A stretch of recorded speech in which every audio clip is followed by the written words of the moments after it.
శ్రీ గురు చరిత్ర అధ్యాయము 39. శ్రీ గణేశాయ నమః. శ్రీ సరస్వత్యై నమః. శ్రీ గురుభ్యో నమః. సిద్ధయోగి ఇంకా ఇలా చెప్పారు. గంధర్వపురంలో సోమనాథుడనే సదాచార సంపన్నుడైన వృద్ధ బ్రాహ్మణుడు ఉండేవాడు. అతనిది ఆపస్తంభ శాఖ, శౌనక గోత్రం. అతని భార్య గంగాంబకు 50 ఏళ్లు నిండిన సంతతి కలగలేదు. ఆమె నిత్యము శ్రీగురుని దర్శించి వారి పాదాలను పూజించి ఆరతిచ్చి సాష్టాంగ నమస్కారం చేసి తిరిగి వస్తుండేది. ఇలా ఆమె కొన్ని సంవత్సరాలు తదేక దీక్షతో చేస్తుండేది. ఒకనాడు స్వామి నవ్వుతూ ఆ మహా ఇల్లాలితో, అమ్మా, ఇన్నాళ్ళుగా మమ్మల్ని సేవిస్తున్నావు, నీ అభీష్టమేమిటో ఎన్నడూ చెప్పలేదే. ఇప్పటికైనా చెబితే గౌరీనాథుని కృప వలన నీ కోరిక నెరవేరుతుంది అన్నారు. ఆమె ఎంతో సంతోషించి దోసిలి యొగ్గే కన్నీరు కారుస్తూ ఇలా చెప్పుకున్నది. స్వామి, కొడుకులు లేని వారికి ఉత్తమ గతులుండవు కదా. అందువలన గొడ్రాలుగా ఉండటమే మహాదోషమైనది.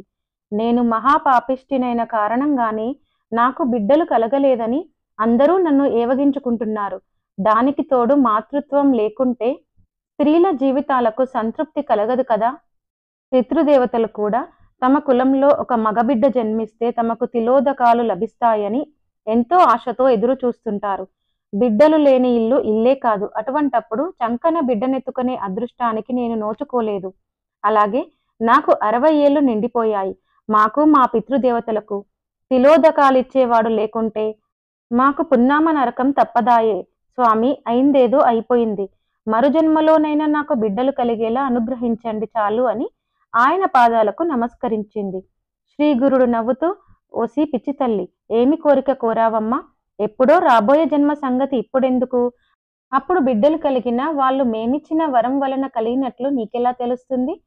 నీవు నిత్యము మమ్మల్ని ఇంత శ్రద్ధగా సేవించినందుకు మాకెంతో సంతోషమైంది కనుక నీవు కోరినది ఈ జన్మలోనే లభించేలా వరమిస్తున్నాను. కొద్ది కాలంలోనే నీకు ఒక కూతురు ఒక కొడుకు కలుగుతారు అని ఆమెను దీవించారు. అప్పుడు గంగాంబ తన కొంగును ముడివేసుకొని స్వామికి నమస్కరించి, స్వామి, ఒక మనవి చేసుకుంటాను, నాపై కోపగించుకోవద్దు. నేను బిడ్డల కోసం ఎన్నో తీర్థయాత్రలు చేశాను. పుణ్యతీర్థాలలో స్నానం చేశాను.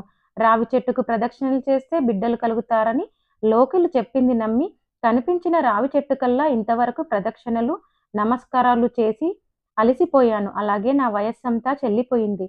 అటువంటి నాకు మీ వరమిలా ఫలించగలదా అని ఆలోచనగా ఉన్నది. అలా అని త్రిమూర్తి స్వరూపులైన మీ వాక్కు ఎన్నటికీ వ్యర్థం కాదన్న ధైర్యం లేకపోలేదు. అట్టి విశ్వాసంతోనే ఇలా కొంగును ముడివేసుకున్నాను. ఇంతకు నాకు కలిగిన సందేహం ఇది. నేను వచ్చే జన్మలోనైనా బిడ్డలు కలగాలని కోరుకుంటుంటే మీరు ఇప్పుడే ప్రసాదిస్తామన్నారు. అయినప్పటికీ ఇన్నాళ్ళుగా నేను కాళ్ళు నొప్పులు పుట్టేలాగా రావి చెట్లకు ప్రదక్షిణ చేసినందువల్ల కలిగిన ప్రయోజనం ఏమిటి అని విన్నవించింది. ఆమె ఆవేదన చూసి నవ్వి శ్రీ గురుడు ఇలా చెప్పారు. అమ్మాయి, నీవు చేసిన అశ్వత్థ పూజ వలన నీకెంతో పుణ్యం లభించింది. ఇప్పుడు అవివేకంతో నీవు దాన్ని నిందించి ఆ పుణ్యం కాస్త పోగొట్టుకోకు. నా మాట విని ఇక నుండి ఈ సంగమంలో ఉన్న ఈ రావి చెట్టుకు మాకు కలిపి నిత్యము ప్రదక్షిణ పూజ చేస్తుండు. మేమెప్పుడు అశ్వత్థ వృక్షంలో ఉంటాము. అందువల్లనే పురాణాలన్నీ దానిని అశ్వత్థ నారాయణుడని కీర్తించాయి. గంగాంబ, స్వామి, అట్టి విశ్వాసం నాలో నిలిచేందుకు అశ్వత్థ వృక్షం యొక్క ప్రాశస్తం వివరించండి. అప్పుడు తగిన శ్రద్ధాభక్తులతో దీనిని సేవించగలుగుతాను అన్నది. శ్రీ గురుడు ఈ విధంగా చెప్పసాగారు. అశ్వత్థ వృక్షంలో సర్వదేవతలు ఉంటారు. దాని మహత్యం గురించి బ్రహ్మాండ పురాణంలో నారద మహర్షి చెప్పాడు. అశ్వత్థమే నారాయణ స్వరూపము. ఆ వృక్షం యొక్క మూలమే బ్రహ్మ, దాని మధ్య భాగమే విష్ణువు, దాని చివరి భాగమే శివుడు. కనుక దానిని పూజిస్తే త్రిమూర్తులను పూజించినట్లే. అలాగే త్రిమూర్తులు దాని యొక్క దక్షిణ, పడమర, ఉత్తర దిక్కులలోని కొమ్మలు, తూర్పు దిక్కునున్న కొమ్మలలో ఇంద్రాది దేవతలు ఉంటారు. దాని వ్రేళ్లలో మహర్షులు, గోబ్రాహ్మణులు, 4 వేదాలు ఉంటాయి. సప్త సముద్రాలు, పుణ్యనదులు తూర్పు కొమ్మలలో ఉంటాయి. ఆ చెట్టు యొక్క మూలంలో అకారము, మానులో ఉకారము, దాని పండ్లు మకారము. ఆ వృక్షమంతా కలిసి ప్రణవస్వరూపమే. ఇక ఆ చెట్టు యొక్క మహిమ ఎవరు వర్ణించగలరు? అది సాక్షాత్తు కల్పవృక్షమే. ఈ వృక్షాన్ని సేవించవలసిన విధానం నారద మహర్షి ఇలా చెప్పారు. అశ్వత్థ ప్రదక్షిణం చైత్ర ఆషాఢ పుష్యమాసాలలోనూ, గురు శుక్ర మౌఢ్యాలలోనూ, కృష్ణపక్షంలోనూ ప్రారంభించకూడదు. శుభముహూర్తంలో స్నానాదులు చేసుకొని శుచి అయి ఉపవసించి మరీ ప్రారంభించాలి. ఆది సోమ శుక్రవారాలలోనూ, సంక్రమణ సమయాలు మొదలైన నిషిద్ధ సమయాలలోనూ రాత్రి భోజనమయ్యాక ఈ వృక్షాన్ని సేవించకూడదు.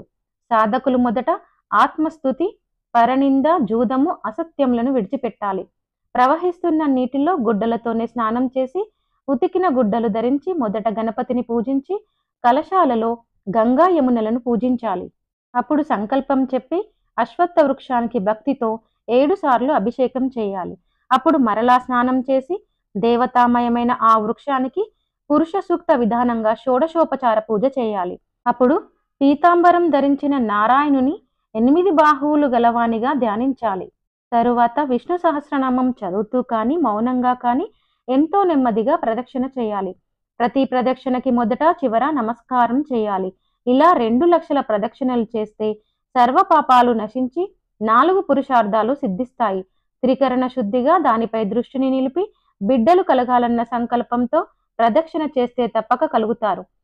శనివారం నాడు ఈ చెట్టును త్రాకి మృత్యుంజయ మంత్రం జపిస్తే మృత్యు భయం తొలగిపోతుంది. అశ్వత్థాన్ని పూజించాక కోనస్థః పింగళో బభ్రుః కృష్ణో రౌద్రాంతకో యమః శౌరిః శనైశ్వరో మందః పిప్పలా దేవ సంస్థుతః అనే మంత్రం దృఢ విశ్వాసంతో జపిస్తే శని దోషం కూడా తొలగి అభీష్ట సిద్ధి కలుగుతుంది. గురువారము అమావాస్య కలిసిన రోజున రావి చెట్టు నీడన స్నానం చేస్తే పాపం నశిస్తుంది. అక్కడ వేద విప్రునికి మృష్టాన్నం పెడితే 1,000,000 మంది బ్రాహ్మణులకు సమారాధన చేసిన ఫలితం ఉంటుంది. అక్కడ చేసిన గాయత్రి మంత్రం జపం వలన 4 వేదాలు చదివిన ఫలితం ఉంటుంది. రావి చెట్టును స్థాపిస్తే 42 తరాల వారికి స్వర్గం లభిస్తుంది. దానిని కొట్టివేయడం మహాపాపం. పైన తెలిపిన రీతిన ప్రదక్షిణలు చేశాక ఆ సంఖ్యలో 10వ వంతు హోమము, అందులో 10వ వంతు బ్రాహ్మణ సమారాధనము చేయాలి. ఈ వ్రతకాలంలో బ్రహ్మచార్యం అవలంబించాలి. ఉద్యాపన తర్వాత బంగారు రావి చెట్టుని, అలంకరించిన ఆవు దూడలను, గుడ్డతో కప్పిన నువ్వుల రాశిని ఉదారమైన దక్షిణలతో సౌశీల్యవంతులు కుటుంబీకులు అయిన వేద విప్రులకు దానం ఇవ్వాలి. ఇలా చేస్తే తప్పక అభీష్టం సిద్ధిస్తుంది. అమ్మ, అశ్వత్థ మహత్యం తెలిసింది కనుక ఇంక దానిని నిందించక ఎట్టి సంశయము పెట్టుకోకుండా అలా చేయి, నీ అభీష్టం నెరవేరుతుంది. అప్పుడు గంగాంబ, స్వామి 60 సంవత్సరాలు నిండిన నేను పుట్టుక నుండి వంద్యను, నాకు బిడ్డలు ఎలా కలుగుతారు? అయినా నాకేమి, ప్రత్యక్షంగా మీ పాదాలుండగా మరలా ఈ రావి చెట్టును సేవించడం ఎందుకు అనిపిస్తుంది. ఏమైనప్పటికీ గురువు మాట కామధేను అని వేదాలు శాస్త్రాలు చెబుతున్నాయి కనుక నమ్మి త్రికరణ శుద్ధిగా సేవిస్తాను అని చెప్పింది. ఆమె నాటి నుండి 3 రోజులు ఉపవసించి 3 పూటల షట్కులా తీర్థంలో స్నానం చేసి గురువు చెప్పినట్లు అశ్వత్థాన్ని సేవించి దానికి 7 బిందెలు నీళ్లు పోసి శ్రీ గురు సహితంగా దానిని పూజించింది. ఆ 3 రాత్రులు ఆ దంపతులు సంగమంలోనే ఉన్నారు. 3వ నాటి రాత్రి ఆమెకు స్వప్నంలో ఒక బ్రాహ్మణుడు కనిపించి, అమ్మాయి, నీ కోరిక తీరింది. ఉదయమే శ్రీ గురుణ్ణి పూజించి ఆయన ఇచ్చిన ప్రసాదం అక్కడికక్కడే తిను అన్నాడు. అలాగే 4వ రోజు ఉదయం సంగమంలో అశ్వత్థాన్ని సేవించి ఆ దంపతులు మఠానికి వచ్చారు. ఆమె ప్రదక్షిణం చేసి నమస్కరించగానే శ్రీ గురుడు నవ్వి 2 పండ్లు ఆమెకిచ్చి, మీ లక్ష్యం నెరవేరింది. పారణ అయ్యాక నీవి పండ్లు తిను. నీకొక కూతురుని కొడుకును ఇస్తున్నాము. ఇంటికి వెళ్ళి పారణ భోజనం చేసి బ్రాహ్మణులకు దానమివ్వు అని చెప్పారు. ఆమె అలాగే చేసింది. ఆ రోజే సూర్యాస్తమయ సమయానికి ముందే ఆమె రజస్వల అయింది. 4వ రోజున స్నానం తర్వాత ఆమె భర్తతో కూడా శ్రీగురుని వద్దకు వచ్చి గురు పూజ చేసింది. శ్రీగురుడు, నీకు పూర్ణాయుష్కులైన బిడ్డలు కలుగుతారు, నీకు ముక్తి లభిస్తుంది అన్నారు. 5వ రోజున భర్త సమాగమం వలన ఆమె గర్భం ధరించింది. ఆమె భర్త ఎంతో సంతోషించి ఉంసవనము, 8వ నెలలో సీమంతము మొదలైన సంస్కారాలన్నీ ఘనంగా జరిపించాడు. ఆమె 7వ మాసంలో మళ్ళీ శ్రీగురుని దర్శించి ఆశీస్సులు పొందింది. అప్పుడు శ్రీగురుని ఆజ్ఞ మేరకు ఆ పండు ముత్తైదువ వాయన దానమిచ్చింది. నల్లని వెంట్రుక ఒక్కటైనా లేకుండా జుట్టు నెరిసి పళ్ళన్నీ పట్టు తప్పిన తర్వాత కూడా ఆ వయసులో ఆమె గర్భవతి ఎలా అయిందని ఆశ్చర్యంతో అందరూ ముక్కున వేలేసుకున్నారు. శ్రీగురుని మహిమ ఎంతటిదో అందరికీ అర్థమయ్యింది. ఆమెకు 9 మాసాలు నిండాక ఒక శుభముహూర్తంలో ఆమెకు ఆడపిల్ల పుట్టింది. దైవజ్ఞులు ఆమె శుభజాతకురాలని చెప్పారు. ఆ బిడ్డకు శ్రీగురుని పేరిట సరస్వతి అని పేరు పెట్టుకున్నారు. 11వ రోజున ఆ బాలింతరాలు నడుము కట్టు వేసుకొని బిడ్డనెత్తుకొని భర్తతో కలిసి శ్రీగురుని దర్శించింది. బిడ్డను ఆయన ముందుంచి వంద్యమైన వృక్షం మీ కటాక్షంతో ఫలించింది.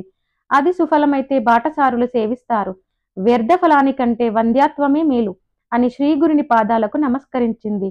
స్వామి వాత్సల్యంతో పుత్రవతి లేవవమ్మ అని బిడ్డను చూసి ఇది ఆడపిల్లే కాని మగపిల్లవాడు కాడే అంటూ ఆమెను చూసి నవ్వి ఇక సందేహించనక్కర్లేదు, నీకు కొడుకు కూడా పుడతాడు అని చెప్పారు.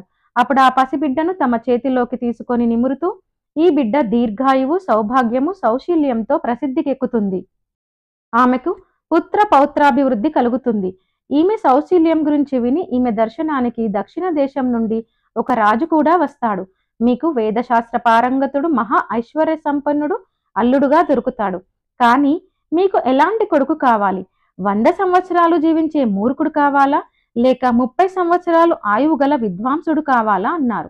గంగాంబ విద్యావంతుడు, సుగుణాల సంపన్నుడు అయిన కొడుకునే ప్రసాదించండి, అతనికి 5గురు పిల్లలు కలిగేలా దీవించండి అని చెప్పి స్వామికి నమస్కరించింది. స్వామి తదాస్తు అని ఆమెను దీవించి పంపివేశారు. 1 సంవత్సరంలో ఆమెకు కొడుకు పుట్టాడు. అతనికి కూడా నృసింహ అని శ్రీగురుని పేరే పెట్టారు. వాడు కొంతకాలానికి మహాపండితుడై 5గురు బిడ్డలని కన్నాడు. గంగమ్మ కూతురు సరస్వతికి కూడా గొప్ప యజ్ఞ దీక్షితునితో వివాహమైనది. అతని చేత యజ్ఞాలు చేయించుకోవటానికి కాశీ నుండి శ్రీమంతులు, పండితులు వచ్చి అతనిని తీసుకువెళ్లేవారు. శ్రీ గురు కృప ఎంతటిదో చూసావా నామధారక, వారి అనుగ్రహంతో అసాధ్యమైనది కూడా సాధ్యమవుతుంది. వారిని దృఢ విశ్వాసంతో సేవించడమే మన కర్తవ్యం. శ్రీ దత్తాయ గురవే నమః. శ్రీ శ్రీపాద శ్రీవల్లభాయ నమః. శ్రీ నృసింహ సరస్వత్యై నమః.